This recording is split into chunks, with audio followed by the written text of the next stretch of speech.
মানহানির অভিযোগে দায়ের করা 5 মামলা থেকে খালাস পেয়েছেন বিএনপির চেয়ারপারসন বেগম খালেদা জিয়া। মঙ্গলবার 3 সেপ্টেম্বর ঢাকার অতিরিক্ত মেট্রোপলিটন ম্যাজিস্ট্রেট মাহবুবুল হকের আদালত 4টি এবং অতিরিক্ত চিফ মেট্রোপলিটন ম্যাজিস্ট্রেট তোফাজ্জল হোসেনের আদালত 1টি মামলায় খালাসের আদেশ দেন। মামলাগুলো শুনানির জন্য ছিল, তবে মামলার বাদীরা আদালতে হাজির হননি। কয়েক মামলার বাদী এবি সিদ্দিক মারা গেছেন। এ অবস্থায় খালেদা জিয়াকে মামলা থেকে খালাসের আবেদন করেন তার আইনজীবী মাসুদ আহমেদ তালুকদার, সৈয়দ জয়নাল আবেদিন মেজবা।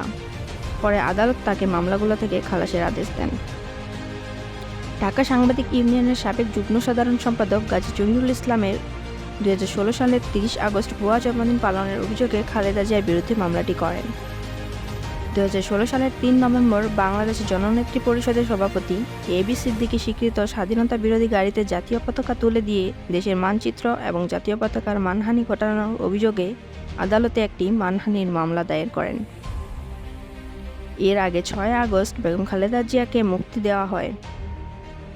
রাষ্ট্রপতির কার্যালয়ে এক প্রেস বিজ্ঞপ্তিতে এ তথ্য জানানো হয়েছে। বিজ্ঞপ্তিতে বলা হয়েছে, রাষ্ট্রপতি মোহাম্মদ শাহাবুদ্দিনের সঙ্গে 3 বাহিনীর প্রধান, বিভিন্ন রাজনৈতিক দলের নেতারা, সুশীল সমাজের প্রতিনিধি ও বৈষম্য বিরোধী ছাত্র আন্দোলনের নেতাদের বৈঠকের সিদ্ধান্তের পরিপ্রেক্ষিতে জাতীয় সংসদ বিলুপ্ত করা হয়েছে।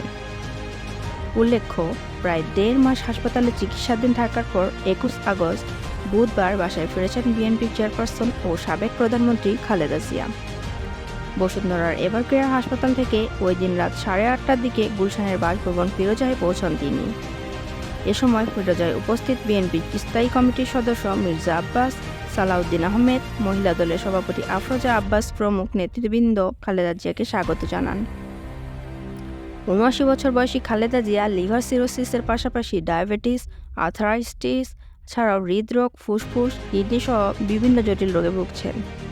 গত 4 বছরে বেশ কয়েকবার তাকে হাসপাতালে ভর্তি থেকে চিকিৎসা নিতে হয়েছে। গত বছরের অক্টোবরে যুক্তরাষ্ট্র থেকে 3 জন লিভার বিশেষজ্ঞ এনে তার লিভারের অস্ত্রোপচারও করা হয়।